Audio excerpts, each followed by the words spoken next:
자, 오늘도 국어의 고수 시작합니다. 오늘 우리가 공부해야 될 부분은 수능특강 페이지 191페이지 과학기술 지문입니다. 바로 시작을 하면 케플러가 살던 시대에는 아직 많은 자연의 영역에서 수학적 법칙이 제대로 수립되지 않았었다. 자연 법칙의 존재에 대한 케플러의 믿음이 얼마나 컸던지, 그는 수십 년을 누구 지지도 없이 행성운동에 대한 수학적 법칙을 찾아내는 데 바쳤다. 그는 코페르니쿠스의 태양 중심설을 선구적으로 받아들였고, 첫 번째, 케플러가 수용한 이론적 배경을 우리가 보는 거예요. 두 번째, tycho 브라헤의 관측지를 토대로 행성의 운동에 관한 법칙을 수립하였다. 두 가지, 그치? 태양 중심설과 관측치. 이후 뉴턴의 만유인력의 발견은 그의 행성운동 법칙에 있었기에 가능했다. 그러니까 여기에 기여하는 업적을 남겼다. 이 정도 되겠네. 첫 번째 문단이 끝났고, 그럼 케플러가 어떻게 지금 행성의 궤도 이 부분에 대해서 얘기할 것인가 이제 나오겠지. 코페르니쿠스는 항성과 행성의 겉보기 운동을 파악하는 것이 가장 좋은 방법이 태양과 항성들을 정지한 것으로 상정하고 항성은 움직이지 않는 별인 거지, 행성은 움직이는 별이고, 겉보기 운동이라고 나왔는데 겉보기 운동은 우리가 밑에서 확인할 수 있지. 운동하는 관찰자에게 보이는 천체의 상대적인 운동인 거지. 그냥 관찰자가 아니고 운동하는 관찰자. 왜? 지구가 공전하기 때문에 운동하는 관찰자라고 상정을 한 거지. 그래서 천체의 상대적인 운동을 겉보기 운동이라고 한다. 넘어가서 코페르니쿠스는 항성과 행성의 겉보기 운동을 파악하는 것이 가장 좋은 방법이며, 가장 좋은 방법이 태양과 항성들을 정지한 것으로, 그치? 근데 지구는 돈다는 얘기잖아. 상정을 하고 자전하는 지구가 다른 행성들처럼 태양 주위를 도는 것으로 간주하는 것. 그러니까 자전도 하고 돈다고 했으니까 공전도 하는 것으로 간주하는 것임을 당대의 소수의 지식인들에게 인식시켰다. 왜 다수의 지식인한테 인식시키지 못하고 소수의 지식인에게 인식시켰을까? 우리가 코페르니쿠스 태양 중심설 이 부분에서, 그 당시는 중세기 때문에 지구 중심설이었겠지. 그러니까 다수의 지식인들은 지구 중심설, 그러니까 지구는 공전하지 않는다, 우주의 중심은 지구다, 이렇게 생각을 했었겠지. 당시에 튀고 브라헤는 관측을 통해서 행성의 운동에 대한 정밀한 데이터를 충분히 확보하였고, 케플러는 이 데이터를 토대로 가까스로 행성 궤도를 발견할 수 있었다. 태양 주위에서 행성들의 운동 경로를 확정하려는 케플러에게 극복할 수 없을 것 같은 난제, 아주 어려운 벽에 부딪혔네. 태양 주위를 도는 지구에서 행성이 어느 때에 어떤 방향으로 보일 것인지만 알 수 있을 뿐, 실제로 어느 위치에 있는지는 알 수 없었다는 점이었다. 그렇지? 케플러는 먼저 지구 자체 운동에 대해 알아내야 했지만, 이것은 태양, 지구, 항성들만 있을 때는 불가능했을 것이다. 그치? 추측을 하고 있네. 고정된 항성들을 기준으로 하여 태양과 지구 연결선이 항상 고정된 평면에 놓여 있다는 것을 케플러는 쉽게 알 수 있었다. 또한 항성들에 대한 태양의 겉보기 운동 각속도도 이제 뒷부분에 나오는데 너무 시간이 지체되니까 옆에 적어놨어요. 회전 운동을 하는 물체가 단위 시간에 움직이는 각도를 우리가 각속도를 하네. 회전 운동, 지구는 자전을 하기도 있잖아, 그치? 자전을 하기도 하고 공전을 하기도 하니까 이 물체가 단위 시간에 움직이는 각도를 우리가 태양의 겉보기 운동의 각속도를 1년을 주기로 규칙적으로 바뀌는 것이 알려져 있었다. 이게 아주 중요한 포인트가 알려져 있었네. 또한 항성들에 대한 됐고, 그러나 지구에서 태양까지 거리가 1년 동안 어떻게 바뀌는지는 알려있지 않았기 때문에, 그치? 이것은 별로 유용하지 않았다. 그냥 그런 단편적인 정보에 불과했던 거지. 지구에서 태양까지 거리 변화를 알아야만 지구 궤도의 실제 모양과 지구가 태양을 어떤 식으로 도는지 알 수 있었다. 어떤 식으로 도는지? 이 부분에서, 아니 태양이 있으면 지구는 이렇게 태양을 정 가운데다 놓고 이렇게 돈다고 이렇게 생각하지 않았을까? 이렇게 생각하지 않았다는 얘기야. 여기서 우리가 벌써 알 수 있는 거지. 그러니까 타원형으로 이렇게 돌고 있었다는 거를 케플러라는 사람은 생각하고 있었던 거지. 케플러는 마침내 이 문제를 푸는 방법을 발견했다. 어떤 방식이냐?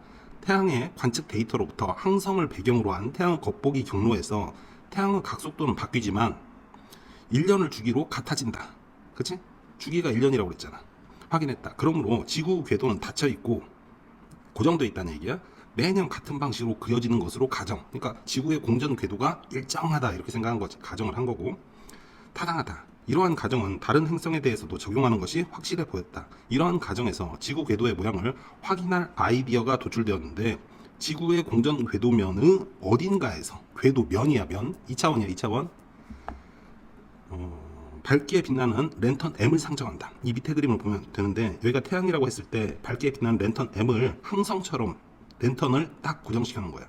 그럼 지구는 어찌됐든 이렇게 돌든지 계속 돌아갈 거 아니야. 태양도 고정돼 있고 얘도 고정돼 있고 근데 지구만 여기에서 이쪽으로 이쪽에서 이쪽으로 계속 변하겠지. 그치?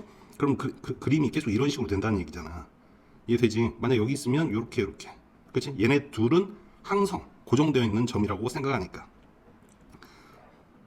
먼저 지구가 E가 태양 S와 랜턴 M을 연결하는 선에 정확하게 놓이는 순간이 종종 돌아온다. 여기 부분을 얘기하는 거지 지금. 그렇지? E가 여기 오는 순간을 지금 얘기를 하고 있는 거야. 이 순간에 지구 E로부터 랜턴 M을 바라보면 우리의 시선은 직선 SM과 일치할 것이다. 지금 같은 공전 궤도 면이라고 했으니까 요놈과 여기 지구에서 얘를 바라볼 때는 일치하겠지. 그치? 만약 지구가 다른 때 다른 위치에 온다면 지구에서 태양 S와 랜턴 M이 둘 다 보일 것이고 만약 여기에 있다고 하면 태양도 보이고 M도 보일 거 아니야. 그치? 삼각형 SEM에서 우리는 각 E의 크기를 잴 수 있다. 여기 E의 크기를 잴 수 있겠지. 그리고 우리는 또한 관측대로부터 항성을 기준으로 할 때 직선 SE의 방향과 직선 SM의 방향을 알고 있다. SE의 방향과 SM의 방향을 알고 있지. 여기서 우리가 이렇게 바라보면 그 위치를 아는 거잖아. 그치? 여기 있으면 이렇게 될 거고.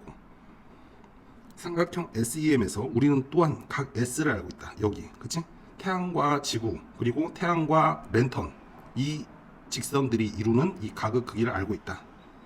삼각형 SEM에서 우리는 또한 각 S를 알고 있다. 그러므로 종이 위에 임으로 그린 밑변 SM 위에 임으로 그린 SM 여기는 항상 고정되어 있으니까 얘가 고정되어 있고 얘도 태양이 항성이니까 그렇지?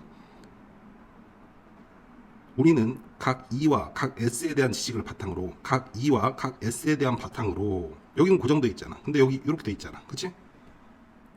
삼각형 SEM을 그릴 수 있다. 이로써 지구의 궤도는 관측 데이터를 통해 확정될 것이다. 물론 아직 그것의 절대적인 크기는 알지 못한다. 왜? 여기 길이가 얼마인지 모르잖아. 여기 길이도 얼마인지 모르고. 그치?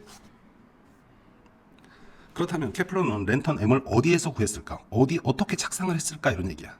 케플러가 주목한 것은 화성이다. 화성.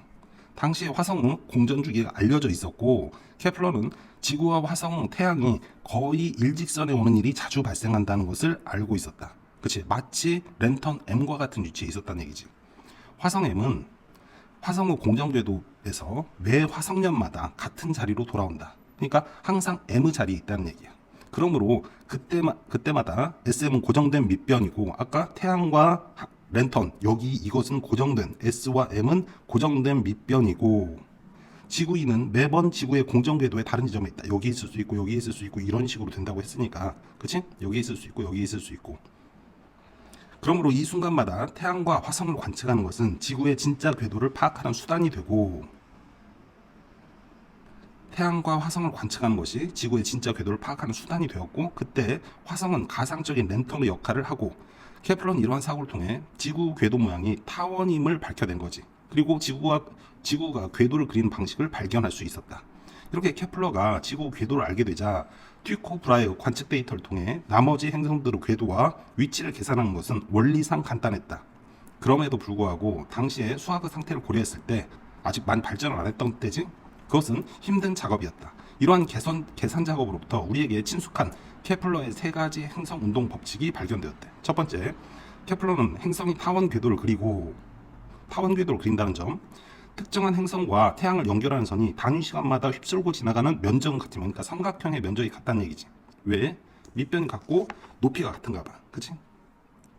행성이 그리는 타원의 장축의 세제곱에 행성의 공전주기의 제곱이 비례한다. 이 사실, 이 세 가지를 알 수 있었다. 그치? 그렇게 어려운 글은 아니야.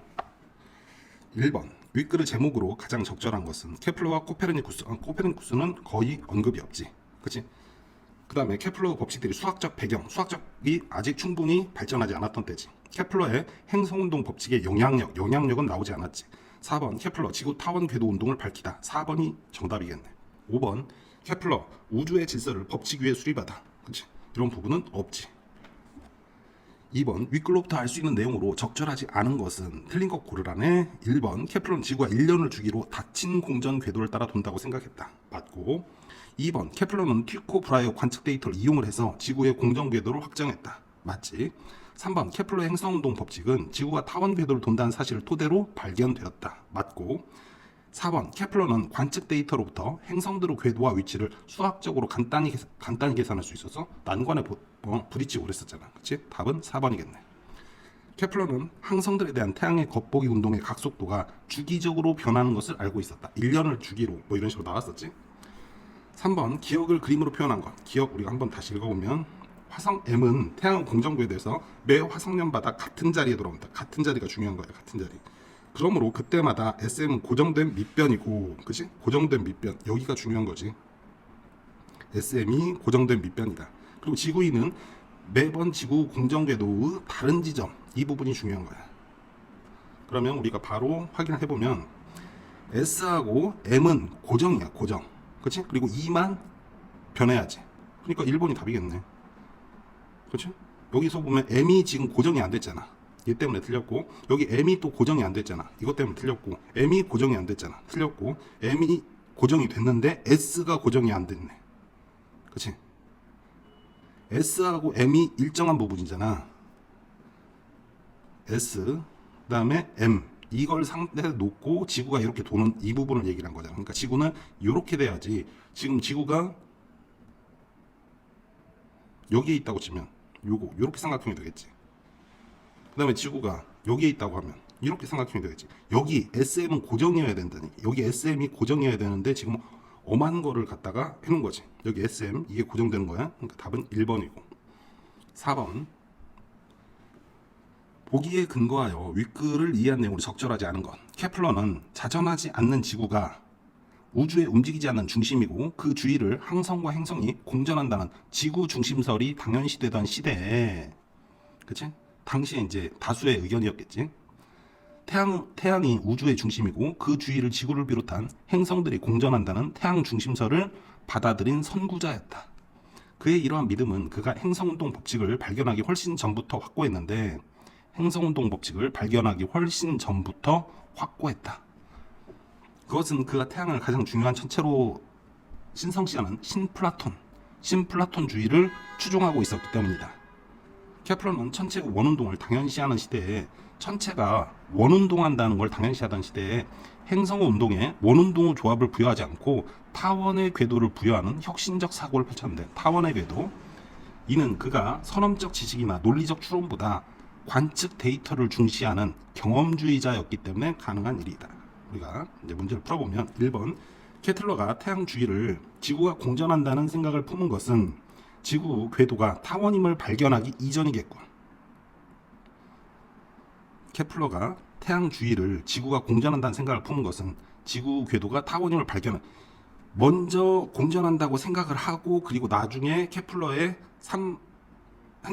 행성 궤도의 3법칙을 발견을 한 거지. 그러니까 이건 맞는 지문이고.